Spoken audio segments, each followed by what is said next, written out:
وبرکاتہ۔ جیسا کہ گزشتہ جمعہ آپ حضرات کے سامنے تجارت کی اہمیت، اس کی فضیلت قرآن و سنت کے مطابق اور شریعت میں اس کے کیا فضائل ہیں، اس کی روشنی ڈالنے کا موقع ملا تھا۔ چونکہ عام طور پر انسان کی معاشی اور اس کا تعلق، معاشی زندگی کا تعلق تجارت سے ہوتا ہے، کاروبار سے ہوتا ہے، نوکری سے ہوتا ہے، اور انسان کی ترقی بھی اسی کے اندر ہے۔ یہ الگ بات ہے کہ اللہ تعالیٰ نے سب کے لیے رزق کے فیصلے آسمانوں پر کر دیے ہیں، اور قرآن کریم کے اندر پارہ 27 میں دوسرے صفحے کے اندر اس کا ذکر فرمایا کہ تم کو جو کچھ بھی تمہاری زندگی میں جو کچھ بھی رزق دیا جائے گا اس کا وعدہ ہم کر چکے ہیں، اور تم کو جتنا ملنا ہے اتنا ملے گا۔ لیکن اس کا یہ مطلب نہیں ہے کہ ہم کو جتنا ملنا ہے، ہمیں کھانے کا جو انتظام ہونا ہے اتنا ہو کر ہی رہے گا، یہ سمجھ کر ہاتھوں پر ہاتھ بیٹھ کر جو ہے ہاتھوں پر ہاتھ ڈال کر خاموشی سے بیٹھے رہنا، یہ علامت نہیں ہے مومن کی۔ کیونکہ اللہ کے رسول علیہ الصلوۃ والسلام نے فرمایا انی لاکرہ ان ارى الرجل مبالغا فارغا لا فی امرہ دنیاہ ولا فی آخرتہ۔ اللہ کے رسول علیہ الصلوۃ والسلام نے فرمایا کہ میں ایسے شخص کو دیکھنے سے ناپسند کرتا ہوں، ایسا شخص مجھے میری نظروں کے سامنے آ جائے تو مجھے گوارا نہیں ہوتا اور مجھے تکلیف ہوتی ہے۔ کون سا شخص؟ ایسا شخص جو نہ دنیا کے اندر کمائی کماتا ہو، محنت کرتا ہو، نہ مزدوری کرتا ہو، اور نہ آخرت کی تیاری کرتا ہو، بالکل فارغ بیٹھا رہتا ہو۔ اللہ کے رسول علیہ الصلوۃ والسلام نے فرمایا کہ آج کتنے ایسے نوجوان ہیں جو اپنی زندگیاں موبائل فون کے اندر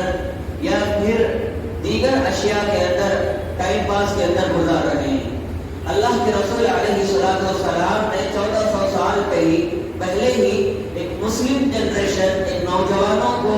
ایک اچھی راہ دکھلانے کے لیے، ڈیولپمنٹ جس کو کہتے ہیں، ترقی جس کو کہتے ہیں، آدمی محنت اور مزدوری کرنے سے جو ایکٹیونیس اس کی باڈی کے اندر ہوتا ہے، یہ ساری چیزوں کو اللہ کے رسول علیہ الصلوۃ والسلام نے 1400 سال پہلے بتلا دیا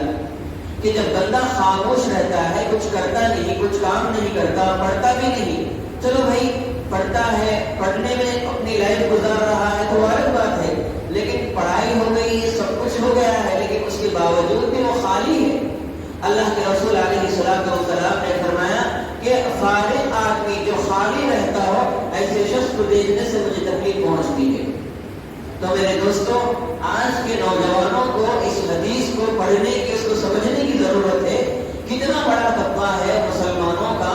جن کے پاس طاقت ہے، جن کے پاس عقل مندی ہے، جن کے پاس سپورٹ ہے، سب کچھ ہے، لیکن کام کرنے کی وہ جرأت ان کے اندر نہیں ہو رہی ہے۔ کیوں؟ ان کے اندر جو ہے سستی، کاہلی جیسی چیزیں ان کی زندگیوں میں آ گئی ہیں، اور وہ چیزیں آنے کے بعد انسان جو ہے کوئی کام کرنے کے قابل نہیں رہتا۔ پڑھائی ہے، گریجویٹ کرا ہوا ہے، ڈگری ہے اس کے پاس، اگر کہیں گیا تو نوکری مل سکتی ہے، نوکری نہیں تو کاروبار کر سکتا ہے، چھوٹا موٹا کاروبار ہی کر سکتا ہے، لیکن گھر میں بیٹھ کر پب جی کھیلتے ہیں، گھر میں بیٹھ کر جو ہے انٹرنیٹ کا فضول استعمال کرتے ہیں، گھر میں بیٹھ کر جو ہے فری فائر کھیلتے ہیں، پتہ نہیں اور کتنے ایسے گیم ہیں جو نوجوانوں کو تباہ کر رہے ہیں، جو نوجوانوں کی، اس مسلمانوں کی نسلوں کو تباہ کر رہے ہیں۔ ایسے موبائل فون کے اندر نوجوانوں کی طاقتیں اور اپنی قوتیں نوجوان گوا رہے ہیں۔ اس سے اسلام کا نقصان ہے، شریعت کا نقصان ہے، اور خود اپنی ذات کا سب سے زیادہ نقصان ہوتا ہے۔ اور ماں باپ لگے ہوئے رہتے ہیں کہ جا کہیں تو ان کا کبھی کاروبار ہے تو دیکھ، پیچھے لگے ہوئے رہتے بچوں کے، پڑھنے والا ہے تو پڑھ کے 1000 مرتبہ بولنا پڑتا، اس کے بعد بھی جو ہے کتاب کھول لے کر تیار رہتا، جب کتاب کھولا تو پھر سامنے موبائل آ جاتا۔ چلو بھائی پڑھنے والا نہیں، کاروبار کرنے والا ہے یا تجارت کرنے والا ہے تو ماں باپ اس کے پیچھے لگے رہنا پڑتا ہے، جا جا جا۔ اور اس معاشی تنگستی حالات میں جہاں پر ہمارا بالخصوص ہمارا ہندوستان فخر و فاقے میں گزر رہا ہے، نوکریاں نہیں ہیں، تجارتیں نہیں ہیں، اور پچھلے سال تقریباً 1.5-2 سال کے پہلے جو ہے جب نوٹ بندی آئی تھی تو وہاں پر مسلمانوں کا نہیں بلکہ عام لوگوں کا بھی جو ہے وہاں پر جینا حرام ہو گیا تھا اور بہت سارے لوگ پریشان ہو گئے تھے. اس کے بعد تجارتیں ٹھپ ہو گئی تھی وہیں پر, لیکن آہستہ آہستہ پھر تھوڑے دن کے بعد جب پھر نوٹ بندی کے بعد جب جی ایس ٹی آنے لگا تو جی ایس ٹی آنے کے بعد جو ہے تقریباً لوگوں کی تجارتوں کے اوپر سے ہمتیں پست ہو گئی. آدمی تجارت کرنے کے لیے بھی اب ہمت نہیں رہی ہے. انسان کے پاس کوئی آدمی پہلے سے تجارت میں لگا ہوا ہے, اس آدمی کے پاس اب اتنا طاقت نہیں ہے اور اتنی ہمت بھی نہیں ہے, ہمت بھی نہیں کر سک رہا کہ بھائی آگے جا کر میں کچھ تجارت کروں. کیونکہ ایک تو خود انسان خرید رہا ہے فضول, اپنا وقت گوا کر, اپنا وقت ضائع کر کے خود انسان تباہ کر رہا ہے. دوسرا جو ہے حکومتیں ایک نئی بل لا کر جو ہے عام لوگوں کو اور سب لوگوں کو پریشان کر رہی ہے. ایسے صورت حال میں اگر ہم اپنی ذات کے لیے بھی اگر ہم آمدہ نہیں ہوں گے, ترقی جیسی چیزیں ہم نہیں سوچیں گے, تو میرے دوستو اللہ کے رسول علیہ السلام نے فرمایا کہ ایسا شخص جو خالی بیٹھا ہوا ہو, ایسا شخص انی لاکرہ ان ارى الرجل فارغا, ایک ایسا آدمی جو فارغ ہو, آدمی ہو اور اس کے اندر طاقت ہو کمانے کی, اس کے باوجود بھی فارغ ہو, تو اللہ کے رسول نے فرمایا نہ اس کی دنیا ہے نہ اس کی آخرت ہے. بہرحال میرے دوستوں, گزشتہ جمعے میں آپ حضرات کے سامنے تجارت کے فضائل اور اس کے مسائل آ گئے تھے کہ کن چیزوں کی تجارت کی جا سکتی ہے اور کن چیزوں کی تجارت نہیں کی جا سکتی. اور ایسے ہی ان میں سے ایک مسئلہ چھوٹ گیا تھا, وہ ہے اللہ کے رسول علیہ السلام نے فرمایا کہ اللہ کے رسول نے فرمایا نہا عن بیع الملامسۃ, اللہ کے رسول علیہ السلام نے فرمایا ملامسہ سے منع فرمایا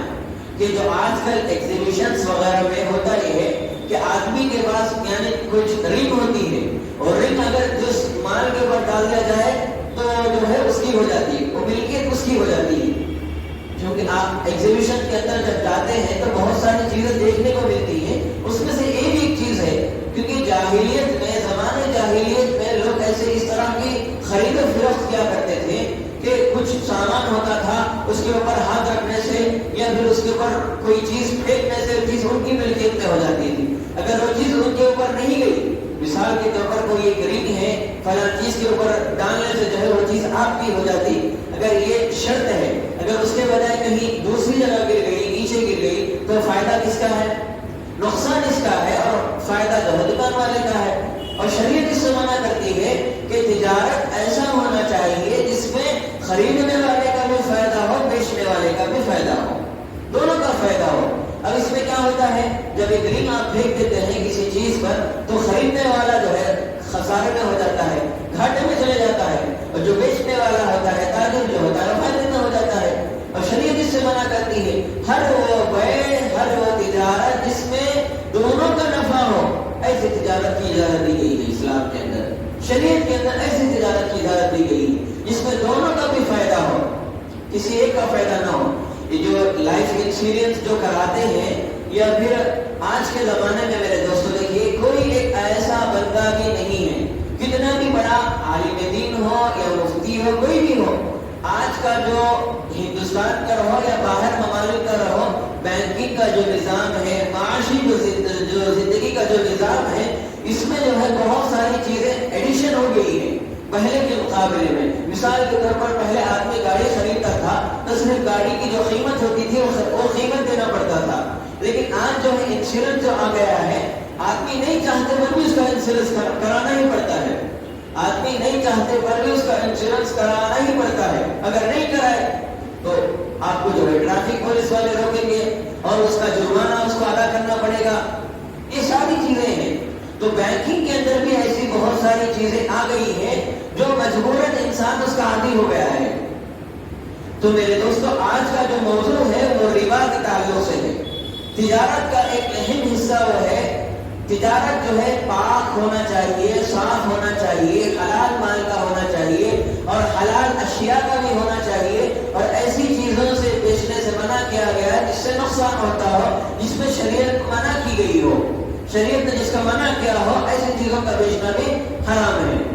تو اس کے علاوہ شریعت جو ہے تقاضا اس بات کا کرتی ہے کہ شریعت جو ہے تجارت کے اندر ایسا معاملہ ایسا ہونا چاہیے کہ آدمی جو ہے جو چیز خریدا اس کی جو ایم آر پی ہوتی ہے، اس کی جو عین قیمت ہوتی ہے، اسی کا پرائز لیا جائے.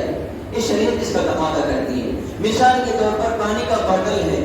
یا مثال کے طور پر کوئی اور چیز ہے، ایک کتاب ہے، اس کی پرنٹنگ کے لیے اور اس کو لکھنے کے لیے، کمپوزنگ کے لیے جو اخراجات نکالے جاتے ہیں، وہ ساری چیزیں نکالنے کے بعد جب وہ چیز مارکیٹ میں آتی ہے، مارکیٹ میں آنے کے بعد اس کا ایم آر پی کا جو ریٹ ہوتا ہے، وہ سارے اخراجات نکالنے کے بعد اگر جو بیچی جاتی ہے، اس کی اصل قیمت ہے،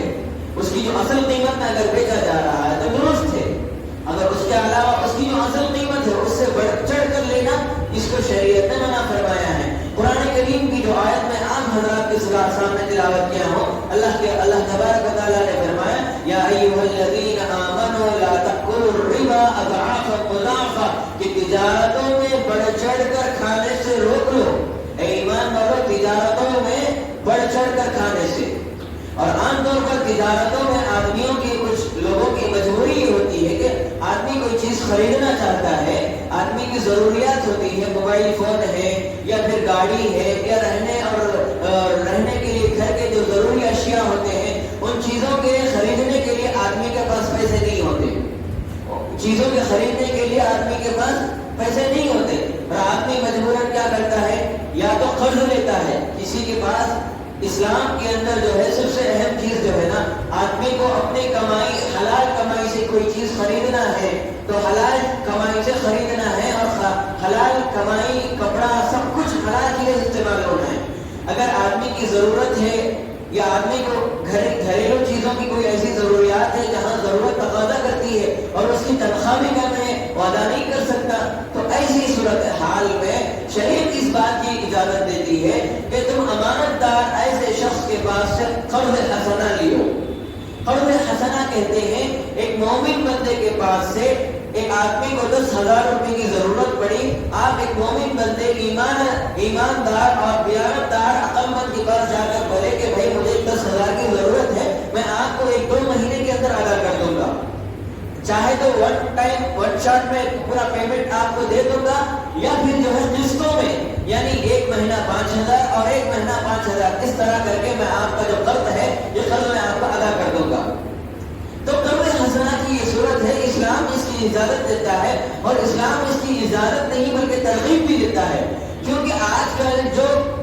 کم طبقہ ہے، جو غریب طبقہ ہے، جو کاروبار میں لگا ہوا ہے، اس طبقے کے پاس آج پیسہ نہیں ہے، اور بڑے جو مالدار ہوتے ہیں وہ لوگ جو ہیں سودی کاروبار کے ذریعے سے اپنی تجارت کو گرم کرتے ہیں اور اپنا بینک بیلنس زیادہ کرتے ہیں. ایسی صورتحال میں ہوتا یہ ہے، جو غریب ہے وہ غریب ہوتا جاتا ہے، جو امیر ہے وہ امیر ہوتا جاتا ہے،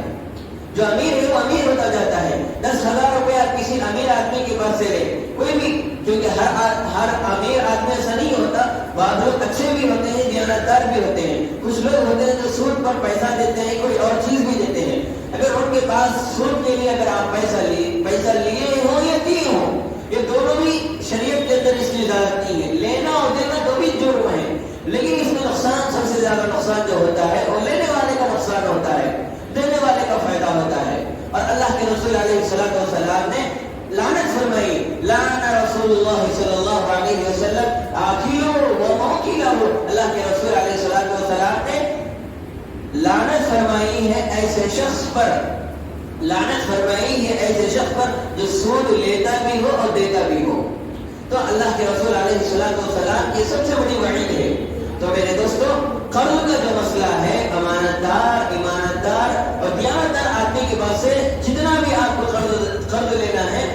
آپ کے اوپر ان کو بھروسہ ہونا ہے، ان کے اوپر آپ کو بھروسہ ہونا ہے. اور دوسری جو چیز ہے، اگر آپ کے پاس کوئی ملکیت، مثال کی طرف اچھی گھڑی ہے، آپ کے پاس قیمتی گھڑی ہے، تو وہ بھی رکھ سکتے ہیں. ایک آدمی کے پاس سے بھروسہ نہیں ہے، بھائی آپ 10,000 روپے میرے پاس سے لیے، کیا بھروسہ آپ دیتے ہو کہ ایک کام کرو، کوئی چیز آپ میرے پاس لا کے رکھو. تو آدمی کو جو ہے اجازت ہے، اس بات کی گنجائش ہے کہ وہ جو چیز ہوتی ہے مہنگی چیز، اس کی قیمت سے زیادہ نہیں ہونا چاہیے. مثال کے طور پر 10,000 روپے کا قرض لے رہا، تو گھڑی، مثال کے طور پر ایک گھڑی ہے، وہ گھڑی کی قیمت بھی 10,000 روپے ہے، تو 10,000 روپے کی گھڑی جو ہے ایک آدمی کے پاس رکھ کر بولا کہ میں انشاءاللہ آپ کا قرض ادا کر دوں گا.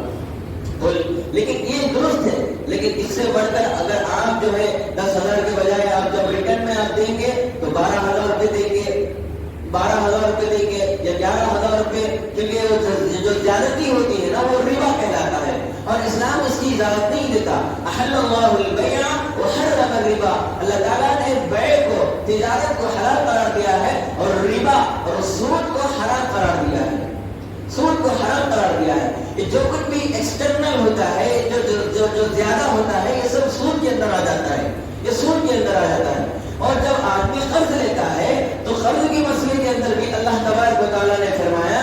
اللہ تبارک و تعالیٰ نے فرمایا یا ایھا الذین آمنوا اذا تداینتم بدین الی اجل مسمى فاکتبوہ، یہاں اللہ تبارک و تعالیٰ نے فرمایا اے ایمان والو، جب تم کسی کے پاس سے قرض لو،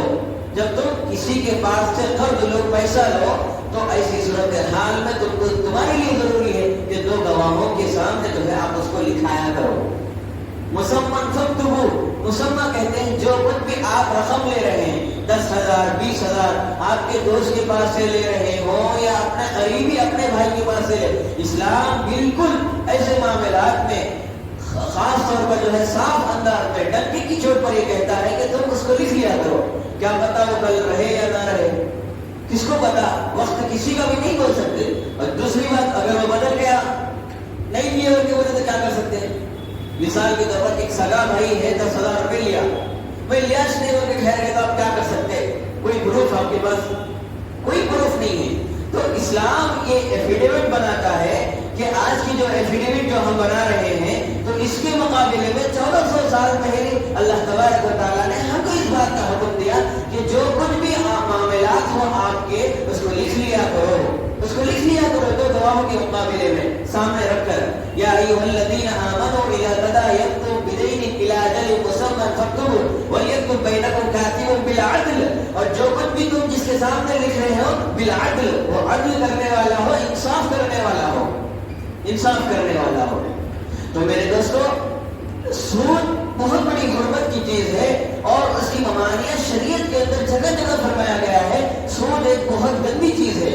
اور اللہ تبارک و تعالیٰ نے قرآن کریم کے اندر 4 جگہوں پر صاف الفاظ میں فرمایا کہ سود کا لینا اور دینا، اور اسلام سے پہلے اگر کسی کو سود کی حرمت اور اس کے جو نقصانات ہیں اور اس کا جو عذاب ہے اگر وہ معلوم نہیں، جب معلوم ہو گیا اس کے بعد وہ توبہ کر لیا، اس کا توبہ معاف، اس کی توبہ قبول کی جائے گی، معاف کر دی جائے گی۔ لیکن اگلے وہ اگر پھر دوبارہ اگر سود کی کاروبار کرتا ہے یا سودی معاملات کرتا ہے، سود پر انٹرسٹ کے پیسے دیتا ہے، تو اس کی اجازت نہیں۔ اور اللہ تبارک و تعالیٰ نے فرمایا اس آیت کے اندر آخر میں فرمایا ہم فیہا خالدون، وہ ہمیشہ ہمیشہ کے لیے جہنم میں جلائے جائیں گے، ہمیشہ ہمیشہ کے لیے جہنم میں جلائے جائیں گے۔ میرے دوستوں، آج جو کرپشن جو آیا ہے نا ہمارے ملک میں ہو یا ہمارے ہندوستان میں ہو، اسی وجہ سے ہے، اسی وجہ سے ہے۔ آپ دیکھیے حکومتیں بھی جو ہے قرض دے رہی ہے، گزشتہ 2 مہینے پہلے جو ہے شہر حیدرآباد کے اندر جو ہے قرض دی ہے، 10,000 روپے کا جو رقم ہوتی ہے قرض نہیں دی بلکہ لون دی ہے، اس کے اوپر بھی انٹرسٹ ہے۔ میرے حال میرے دوستوں، ہر آدمی، مالدار آدمی اگر غریبوں کا خون چوسنا چاہے تو میرے دوستوں غریب غریب ہی رہے گا اور امیر امیر ہی رہے گا، امیر امیر ہی رہے گا۔ اسی لیے میرے دوستوں، ہم کو اگر کوئی غریب آدمی ہے تو اگر کوئی سودی معاملات میں پھنسا ہوا ہو تو ایسے لوگوں کو سمجھانا چاہیے کہ بھائی سود کے یہ نقصانات ہے۔ آدمی ایک مرتبہ اس میں قدم رکھتا ہے تو ہمیشہ کے لیے جو ہے وہ لعنت ایسی ہو جاتی ہے، وہ بربادی کی طرف جاتا رہتا ہے۔ ایک مرتبہ قرض لیا، 50,000 روپے انٹرسٹ پہ لیا، وہ ختم ہو گیا، پھر اس کے پھر ضرورت پڑی، پھر لیا، وہ عادت بن جاتی ہے، اس کی عادت بن جاتی ہے وہ۔ تو میرے دوستوں، ایک مرتبہ وہ دلدل میں پھنسنے کے بعد دوبارہ اس کو واپس آنا مشکل ہو جاتا ہے۔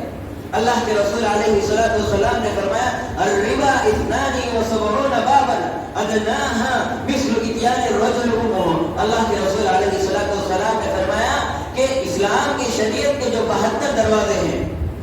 ربا کے 72 دروازے ہیں، اس میں سے سب سے کم درجہ اور سب سے کم درجہ اور نچلا دروازہ وہ ہے کہ آدمی اپنی ماں سے جو ہے وہ کالا کرے،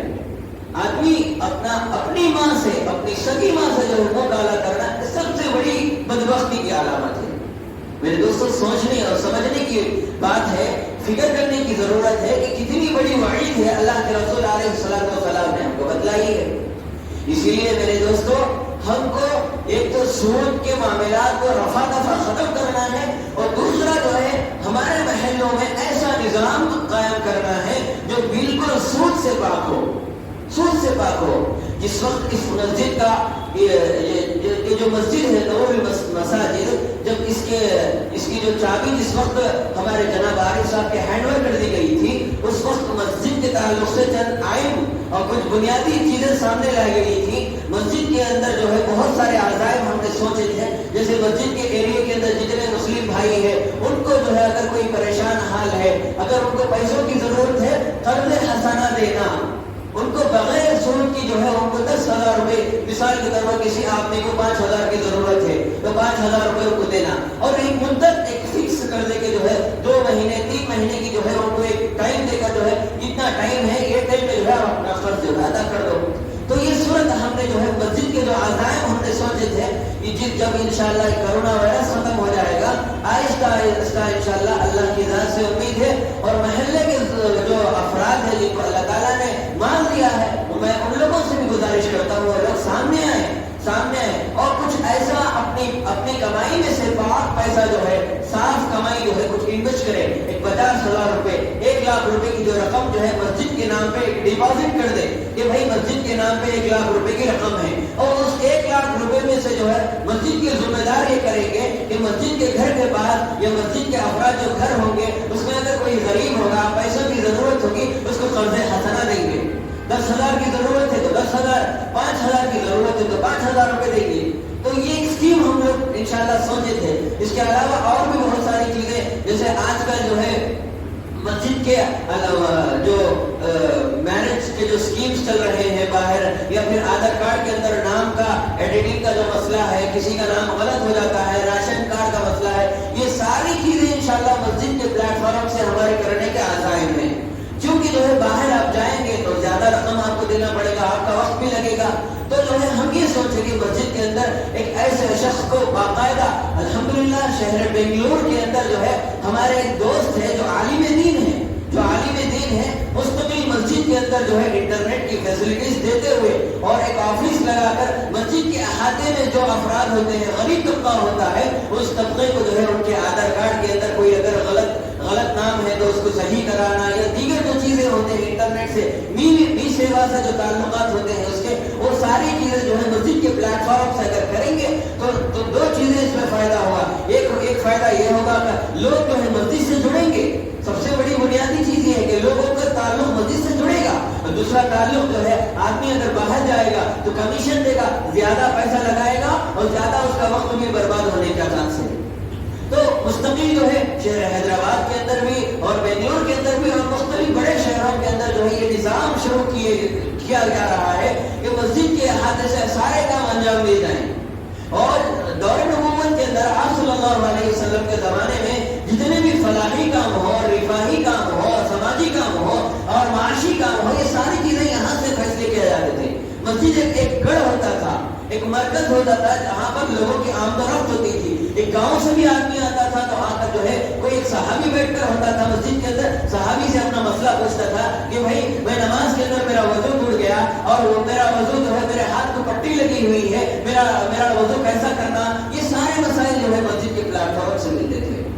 تو مسجد کے اندر باقاعدہ ایک ایسا ٹرینر جو انٹرنیٹ جاننے والا ہو، تو مسائل جاننے والا ہو، یہ ساری چیزیں رکھ کر جو ہے اگر ہم کریں گے، آپ لوگوں کا اگر ساتھ رہے گا تو میرے دوستو یقیناً ایک گھر کی نہیں بلکہ پورے محلے کی ترقی ہوگی، پورے محلے کی ترقی ہوگی، اس کے اندر اتحاد قائم ہوگا، یونٹی قائم ہوگی اور لوگوں میں محبت بڑھے گی، اور سب سے بڑی چیز تو یہ ہے کہ آدمیوں کا، مومن بندوں کا تعلق اللہ کے گھر سے جڑے گا۔ دنیا کے کام کے لیے بھی بندہ اللہ کے گھر کو آئے گا، آخرت کے کام کے لیے بھی اللہ کے گھر کو آئے گا۔ اللہ کے گھر کے علاوہ ہمارے پاس کون سا گھر ہے بھائی جہاں کام بنانے کے لیے؟ اسی لیے اللہ تبارک و تعالیٰ نے فرمایا ربنا آتنا فی الدنیا حسنۃ وفی الآخرۃ حسنۃ وقنا عذاب النار۔ یہ جو دعا ہے، اس دعا کے اندر اللہ تعالیٰ نے فرمایا کہ تم دنیا کے اندر دنیا بھی مانگو اللہ سے دنیا بھی مانگو اور آخرت بھی مانگو۔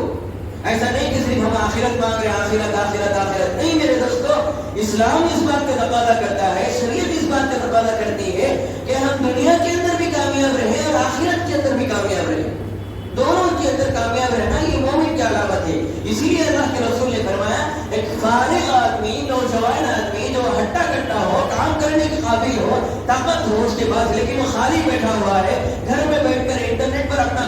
وقت ضائع کر رہا ہے، اللہ کے رسول نے فرمایا انی لاکرہ ان ارى، میں ایسے بندے سے، ایسے شخص کو دیکھنے سے پسند نہیں کرتا، ایسے شخص کو دیکھنے سے پسند نہیں کرتا۔ میرے دوستو، نوجوانوں کے اندر اویئرنیس لانے کی ضرورت ہے کام کاج کے اندر، اور جو بڑے تاجرین ہیں ان کی ذمہ داری بنتی ہے کہ نوجوان طبقہ، جو مسلمان طبقہ ہے، جو غریب طبقہ ہے، ان کو آگے بڑھائیں، ان کو تجارت میں لگائیں، اور ان کو چھوٹا صحیح لیکن چھوٹی تجارتوں میں ان کو لگا کر ایک ترقی کی راہ ان کو دکھلائیں، ترقی کی راہ دکھلائیں۔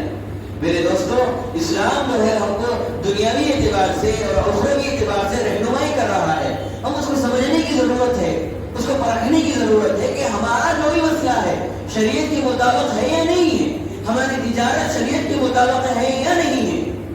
ہم جو قرض دے رہے ہیں، قرض لے رہے ہیں، شریعت کے مطابق ہے یا نہیں ہے۔ کتنے ایسے معاملات ہیں جس میں ہم لوگوں کو قرض دیتے ہیں، لاکھوں روپے قرض دیتے ہیں، جب آدمی قرض دیتا ہے تو قرض دینے کے بعد جو ہے ٹال مٹول کرتا ہے، گھماتا ہے، پھراتا ہے، یا پھر جو ہے آخر کا دھوکہ بھی دیتا ہے۔ اسی لیے اللہ تبارک و تعالیٰ نے فرمایا قرض دینے والے کی ذمہ داری ہے، لینے والے کی بھی ذمہ داری ہے کہ لکھ لیا کرو تو گواہوں کے سامنے۔ قرض کا مسئلہ ہی نہیں بلکہ وراثت کے مسئلے کے اندر بھی شریعت اس بات کا تقاضا کرتی ہے کہ جو کچھ بھی ورثہ جو چھوڑ کر جاتے ہیں اس کی ذمہ داری بنتی ہے کہ وارثین جو ہوتے ہیں یا تو لکھ کر جائیں یا لکھ کر نہیں گئے تو دو گواہوں کے سامنے جو اس کی گواہی دے کہ بھائی یہ حصہ فلاں کے لیے ہے۔ تو ہر معاملے کے اندر گواہی ضروری ہے، نکاح کے اندر گواہی ضروری ہے، وراثت کے اندر نکاح ضروری ہے، ایسے خلا کا جو مسئلہ ہوتا ہے اس کے اندر گواہی ضروری ہے۔ یہ ساری چیزیں ہیں جس کو سمجھنے کی ضرورت ہے۔ ہمارے اگر تجارتیں پاک اور صاف ہو جائیں گی، سود سے خالی ہو جائیں گی، رشوت سے خالی ہو جائیں گی، برکتیں ہی برکتیں ہوگی اور اللہ تعالیٰ کی نصرت ہو جائے گی۔ میرے دوستوں، ہم کاروبار کا ہمارا مسئلہ یہ ہوتا ہے کہ نمازوں کی پابندی نہیں کرتے۔ اللہ تبارک و تعالیٰ جو بندہ نمازوں کی پابندی کرتا ہے اللہ تعالیٰ اس کے لیے رزق کے دروازوں کو کھول دیتے ہیں، اور جو بندہ اپنے کاروبار کی جگہوں پر قرآن کی تلاوت کرتا ہے اور گالی گلوچ سے بچتا ہے، کسی کو دھوکہ دینے کی باتیں نہیں کرتا، تو ایسی صورت میں اللہ کی رحمتیں اتریں گی۔ اب دیکھیے آدمی کتنے پریشان ہیں کاروبار کو لے کر۔ پہلے سے ہم حکومتوں کے جو نئے جو اسکیم لائی گئی ہیں ان اسکیموں کو لے کر پریشان ہیں، اور دوسرا جو ہے ایسی صورتحال جہاں پر ہمارے گناہوں کی وجہ سے، بدعمالیوں کی وجہ سے اور ہمارے کالے کرتوتوں کی وجہ سے ہمارے کاروبار خراب ہو رہے ہیں۔ ہم اپنی دکانوں کو صرف اپنے کاروبار جہاں ہم کر رہے ہیں، تجارت جو کام کا ہم کر رہے ہیں اس میں صرف مال نہیں بلکہ ہم اس کے اندر نمازوں کا بھی اہتمام کریں، اور جب بھی دکان کھولیں گے تو دکان کھولتے وقت ہو، دکان لگاتے وقت ہو، اللہ کو یاد کر کے اور اللہ سے یہ دعا کریں کہ اللہ رزق کے فیصلے کرنے والے آپ ہیں، رزق کے فیصلے کرنے والے آپ ہیں، روزی روٹی دینے والے آپ ہیں۔ یہ عقیدہ اور اس طرح کی دعائیں اور اللہ سے امیدیں رکھتے ہوئے جو ہے ہم دکان کھولیں۔ اور عام طور پر جو ہے آدمی جب نمازوں کی پابندی نہیں کرتا تو اللہ کی مدد نہیں ہوگی، الٹا یہ کہ ہمارے دکانوں کے اندر چار آدمی آگے بیٹھے بات کرے، ادھر ادھر کے باتیں، اس کی غیبت، اس کی چغلی، اس کی چغلی، اس کو دھوکہ دینے کی باتیں، اس کو دھوکہ، یا پھر جو ہے بعض لوگ گانا کی شوقین ہوتے ہیں، گانے لگائے ہوئے ہوتے ہیں دکانوں کے اندر۔ میرے دوستوں، کہاں سے اللہ کی رحمت آئے گی، کہاں سے یہ برکتیں نازل ہوگی؟ کاروبار کے اندر جو ہے برکتوں کے لیے ضروری ہے کہ ہم سب سے پہلے اپنے آپ کو پاک و صاف کریں، اپنے مال کو پاک و صاف کریں، تجارت کی جگہ کو پاک و صاف کریں، اللہ سے دعائیں کریں، تب دیکھیں کتنے ایسے لوگ ہیں جو مسلمان بزنس مین ہیں، ہندوستان کے نہیں بلکہ ہندوستان کے بعد کیرلا کے بھی بزنس مین ہیں جو ایماندار ہیں، جو دیانتدار ہیں، جو اللہ والے بھی ہیں، نماز ان کی کوئی نماز نہیں چھوڑتی. میں اکثر بنگلور کے اندر میرا جو 6 سال کا جو وقت گزرا ہے اس کے اندر سب سے زیادہ تاجرین کو میں دیکھا ہوں, تجارت کرنے والے بزنس مین کو اگر دیکھا ہوں تو کیرلا کے لوگوں کو دیکھا ہوں. کیرلا کیا, ہر ڈپارٹمنٹ کے اندر کیرلا کے لوگ ہوتے ہیں اور ایسے لوگ ہوتے ہیں جو نمازوں کی پابندی کرتے ہیں. اور جب بھی ان کا میرا اٹھنا بیٹھنا ہوتا تھا ہمیشہ وہ لوگ دعاؤں کا اہتمام کرتے تھے اور نمازوں کی پابندی بھی کرتے تھے. میں یہ نہیں کہہ رہا کہ ہمارے تلنگانہ کے لوگ نہیں کرتے ہیں, ایسے کچھ لوگ بندے ہیں, ایسے بھی کچھ بندے ہیں اللہ کے مخلص بندے ہیں جو نمازوں کی پابندی بھی کرتے ہیں, تجارت کے لیے محنت بھی کرتے ہیں, دعائیں بھی کرتے ہیں. لیکن بعض طبقہ وہ ہے 10%, 20% طبقہ وہ ہے جو اپنی تجارتوں کو یا تو سودی معاملات میں پھنس کر یا پھنسا کر جو ہے برباد کر رہا ہے, یا پھر گناہوں کی وجہ سے, گناہوں کی وجہ سے. اس کے لیے ضروری ہے اپنے آنکھوں کی حفاظت کرے, اپنے زبان کی حفاظت کرے جہاں پر ہم تجارت کر رہے ہیں. میرے حال میرے دوستو, اس وقت جو ہے سود کا جو مسئلہ ہے میں آپ کے سامنے رکھنا چاہتا ہوں کہ سود جو ہے نا سب سے بری لعنت ہے. اللہ کے رسول علیہ السلام نے اس کی لعنت فرمائی ہے اور جگہ جگہ پر اس کی ممانعت آئی ہے قرآن کے اندر, حدیث کے اندر. تو سود کے بجائے سب سے ہمارے پاس آپشن ہے قرض کا, قرض حسنہ. اچھا قرض دینا ہے کہ 5,000 دیے اور 5,000 لے, اس سے زیادہ نہیں. اور بعض مرتبہ یہ بھی ہوتا ہے کہ بعض لوگوں کو دیکھنے کو مل رہا, مثال کے طور پر ایک آدمی کو ضرورت ہے پیسوں کی ضرورت ہے, کسی کے پاس سے جو ہے 1 لاکھ روپے لیے. اب ان میں کوئی قرضہ دینا ہے نا, بولے جیسا اس کی گاڑی استعمال کر لے رہے ہیں, اس کے گھر کو بار بار آ رہے ہیں اور کئی بار بھی جو ہے اس سے ملاقات کر کے اس کو بریانی کی جو ہے وہ ٹوپی ڈال رہے ہیں. اپنے الفاظ میں آپ کو بتا رہا ہوں کہ یہ جو چیز ہے قرض کو سامنے رکھتے ہوئے آپ جو قرض دیے ہیں 1 لاکھ روپے, اس قرض کو مد نظر رکھتے ہوئے اس آدمی سے فائدہ اٹھانا, اس کے اشیاء سے فائدہ اٹھانا, نیت اگر صاف ہے تو الگ بات ہے. نیت اگر قرض کی نہیں ہے, بھائی میرے کو دینا چاہنا والے جیسا اس کی ہر چیز استعمال کر رہے ہیں, یہ چونکہ لوگوں میں یہ چیز عام ہو رہی ہے میرے دوستوں, تو اس سے بھی بچنا چاہیے, اس سے بھی بچنا چاہیے. اور دوسری جو چیز ہے نا شادیوں کے اندر اور ایسے ہی جو ہے جو ہمارے سیلیبریٹیز ہوتے ہیں, جو ہمارے فنکشنز ہوتے ہیں, حقیقے کا مسئلہ ہے تو اس کے اندر جو ہے ہدیے کے طور پر, تحفے کے طور پر اگر کوئی چیز ہم ان کو بنائیں, مثال کے طور پر کوئی چیز بنائیں تو ہم اس کو ریٹرن کی نیت میں رکھ لینا, بھائی میں اس کو بنا رہا ہوں, میرے کو بھی لگا بنانا. یہ ہے نہیں ہمارے معاشرے میں یہ چیز آئی نہیں آئی میرے دوستو. 80% یہ چیز آ چکی ہے کہ میں اس کی شادی میں انگوٹھی بنایا تو ان بھی ہماری بچی کی شادی میں انگوٹھی بنانا. میرے دوستو یہ ساری چیزیں جو ہے یہ سود تو نہیں ہے لیکن سود سے قریب ہے. سود سے آپ نیت رکھ رہے ہیں ریٹرن کا. ہدیہ کیا ہوتا ہے, ہدیہ جو ہے نا گفٹ جو ہوتی ہے اصل میں اللہ کے رسول علیہ السلام نے فرمایا تحابو, فرمایا کہ تم جو کچھ بھی ہدیہ دو, اور ہدیہ جو ہے محبتوں کو بڑھاتا ہے, محبتوں کو بڑھاتا ہے. ہمارے پاس کیا ہو رہا ہے, نفرتوں کو بڑھا رہا ہے. ہمارا جو ہدیہ ہے رشتہ داری کو دور کر رہا ہے, رشتہ داری کو دور کر رہا ہے. امید مت رکھو آپ کو دیتا کہ نہیں دیتا, کہ اس کے پاس ہے کہ اس کی پوزیشن کیسی ہے کہ کس کو معلوم اس کی پوزیشن کیسی ہے کہ جس وقت آپ کے بچوں کی شادی ہوگی, لڑکیوں کی شادی ہوگی, ریٹرن کے جو ہے آپ اس کے پاس جو ہے کوئی مال نہیں ہو سکتا ہے ایسا. میرے حال میرے دوستو یہ ساری چیزیں جو ہے سود تو نہیں ہے لیکن سود سے قریب ہے. اور میرے دوستو اس سے بچنا چاہیے, اس سے محبت ختم ہو جاتی ہے. اور دوسری جو چیز ہے چٹی ڈالنا, چٹی جو ہے ہم لوگ جو ڈالتے ہیں تو یہ اچھی چیز ہے. چٹی ڈالنا, پیسے جمع کرنا یہ اچھی چیز ہے, لیکن یہ چٹی ڈالنے کے اندر جو ہے یہ چیز نہیں آنا کہ بھائی مثال کے طور پر آدمی چٹی ڈال رہا ہے 5,000 کی اور اس کو 50,000 کی چٹی ڈال رہا, مہینے کو 5,000 روپے, اور ایک مہینے کے اگر ایک ایکسٹرا ڈال رہا تو میرے دوستوں یہ چیز جائز نہیں, یہ چیز درست نہیں. چٹی ڈالنا ایسا ہے کہ ہر مہینہ برابر رقم دی جائے, اور جو سال کا یا پھر 2 سال کا جو ایگریمنٹ ہوتا ہے وہ ایگریمنٹ کے حساب سے بھی برابر اس کو رقم آنا ہے, کم رقم نہیں آنا. 50,000 کی چٹی ڈال رہے ہیں آپ کو آ رہے 42,000 اگر آپ کو رقم مل رہی تو یہ اس کی اجازت نہیں ہے, اس سے نقصان ہوتا ہے, چٹی ڈالنے والے کا نقصان ہے. اسی لیے جو ہے دو کچھ چیزیں وہ ہے شریعت جو ہے نا تجارت کے اندر اور معاملات کے اندر جو ہے اگر دونوں کا اگر فائدہ ہو رہا ہے تو دونوں کے فائدے کو جو ہے مد نظر رکھتے ہوئے اجازت دے رہی. اگر کسی کا نقصان ہو رہا ہے, چٹی ڈالنے والے کا نقصان ہو رہا, اور چٹی جو ڈال رہا جو مینیجر ہوتا ہے, جو ذمہ دار ہوتا ہے, اس کا فائدہ ہو رہا, اس سے جو منع کیا گیا ہے. اور شیئر مارکیٹنگ کا بھی یہی مسئلہ ہے اگر شیئر مارکیٹ جو ہے نا ایسی چیزوں پر انویسٹ کیا جا رہا ہے اپنی رقم، اور شیئر مارکیٹ میں اگر ہم پیسہ لگا رہے ہیں، اگر وہ شیئر مارکیٹ اگر حلال چیزوں کا اگر وہ بزنس کرتی ہو مارکیٹ، جو شیئر مارکیٹ میں ہم پیسہ لگاتے ہیں وہ شیئر مارکیٹ جو ہے اگر حلال چیزیں، مثال کی طرف اچھی چیزیں، کپڑا ہے، جوتے ہیں، یہ جو بھی چیزیں ہوتی ہیں استعمال کرنے کی اچھی چیزوں پر، اس کے بجائے شراب وغیرہ پر اگر شیئر مارکیٹ کا بزنس لگانا یہ بالکل درست نہیں۔ تو شیئر مارکیٹ کے اندر بھی جو ہے فقہا اس بات سے یہ بات کہتے ہیں، کہ رائے یہ ہے کہ بعض فقہا کہتے ہیں کہ بھائی یہ درست نہیں ہے۔ درست نہ ہونے کی وجہ یہ ہے کہ آدمی کا یا تو نقصان ہوتا ہے، اگر اس میں طے کیا گیا کہ بھائی شیئر مارکیٹ کے اندر جو ہے آپ کا اتنا نقصان ہوگا، اتنا فائدہ ہے، اگر پرسنٹیج اگر فکس کر دیا گیا،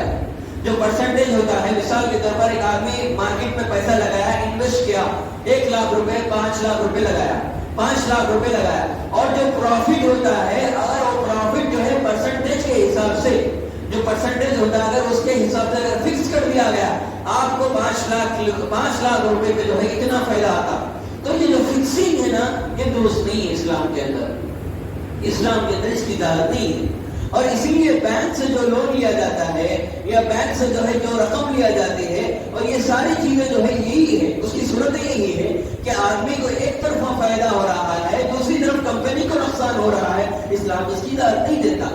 اسلام اس کی اجازت نہیں دیتا۔ جو لائف انشورنس جو کراتے ہیں نا، اس کی جو ممانعت آئی ہے نا، یہ ساری 3 چیزیں ہیں۔ فقہا لکھتے ہیں کہ 3 چیزیں ایسی ہیں جو اس سے جو ہے آدمی کو جو ہے پرہیز کرنا چاہیے۔ 3 چیزیں کو مد نظر رکھتے ہوئے آدمی کو جو ہے لائف انشورنس وغیرہ نہیں کرانا چاہیے۔ پہلی چیز تو جو ہے جو آدمی لائف انشورنس کراتا ہے، کیا بھروسہ وہی آدمی جیتا بول کے 20 سال کا جو ہے مثال کے طور پر لائف انشورنس کرا لیے، 20 سال تک میں جیتا بولے، کیا بھروسہ؟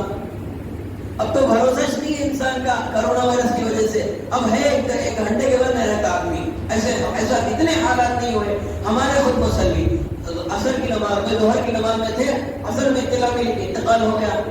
میرے دوستوں، موت کب آتی، کہاں آتی، کیسے آتی، بھروسہ نہیں ہے۔ تو جو آدمی لائف انشورنس کراتا ہے، سب سے پہلی جو بنیادی جو چیز ہوتی ہے نا، وہ اللہ کے اوپر سے بھروسہ ختم ہو جاتا ہے، بھروسہ ختم ہو جاتا ہے اللہ کے اوپر سے۔ اور دوسری جو چیز ہے نا، یا تو اس کا نقصان ہوتا یا دوسرا جو ہے یا کمپنی کو اس کا فائدہ ہوتا، 2 چیزیں ہیں، اس کا فائدہ ہوتا یا پھر کمپنی کا فائدہ ہوتا۔ اسلام کسی بھی معاملے کے اندر یا تو دونوں کا نقصان چاہتی یا پھر دونوں کا فائدہ، یا تو دونوں فائدے میں ہونا ہے، لینے والا دینے والا۔ اگر نقصان ہے تو نہیں کرنا بہتر ہے، نہیں کرنا بہتر ہے، اور کسی ایک کا نقصان ہے تو بالکل گنجائش ہی نہیں یہاں پر کرنے کی۔ اور تیسری جو چیز ہے، عام طور پر جو ہے آدمی، مثال کے طور پر گھر کا ایک آدمی کراتا ہے لائف انشورنس، اور گھر کے آدمی کے لوگوں میں جو ہے ہرس بڑھ جاتی ہے پیسوں کی، تو ایسے معاملات بھی سامنے آئے کہ گھر کے آدمی خود اس کا قتل کرائے، اس کا قتل کرائے گھر کے آدمی خود پیسوں کی لالچ میں، کیونکہ لائف انشورنس کا پیسہ اس کو واپس آئے گا۔ تو میرے حال میرے دوستوں ایک صورت یہ بھی ہے۔ اور دوسری جو ہے، اگر جو ٹرانزیکشن ہم کرتے ہیں بینکنگ کا جو ٹرانزیکشن کرتے ہیں، اگر آج کل جتنے بھی بینک ہیں ہندوستان کے نہیں بلکہ باہر ممالک کے، سعودی عربیہ کے اندر بھی کہیں پر بھی کوئی ایسا اسلامی بینک نہیں ہے جہاں پر سود نہیں لیا جاتا ہو۔ ہر بینک کے اندر سود ضروری ہو گیا ہے، میرے حال کم ہے۔ میری تحقیق کے اعتبار سے میں نے تحقیق کرنے کے بعد مجھے پتا چلا کہ پورے گلف کنٹری کے اندر، عرب کنٹریز کے اندر 6 یا 5 بینک ہے جو بالکل سود سے پاک ہے، 4 یا 5 بینک ہے۔ اور سود لینے والے بینک جو ہے نا، اس کی جو کوالٹی ہے زیادہ ہے، تقریباً 55-70 جو ہے ان لوگوں کے زیادہ بینک ایسے جو سود لینے اور دینے کے بینک ہیں۔ سعودی عرب کی میں بات کر رہا ہوں۔ میرے حال میرے دوستوں، اگر ٹرانزیکشن ایسے بینک میں کیا جا رہا ہے جو مثال کے طور پر جو آدمی باہر ہے، سعودی عرب میں ہے، پیسے بھیجنا چاہتا ہے، تو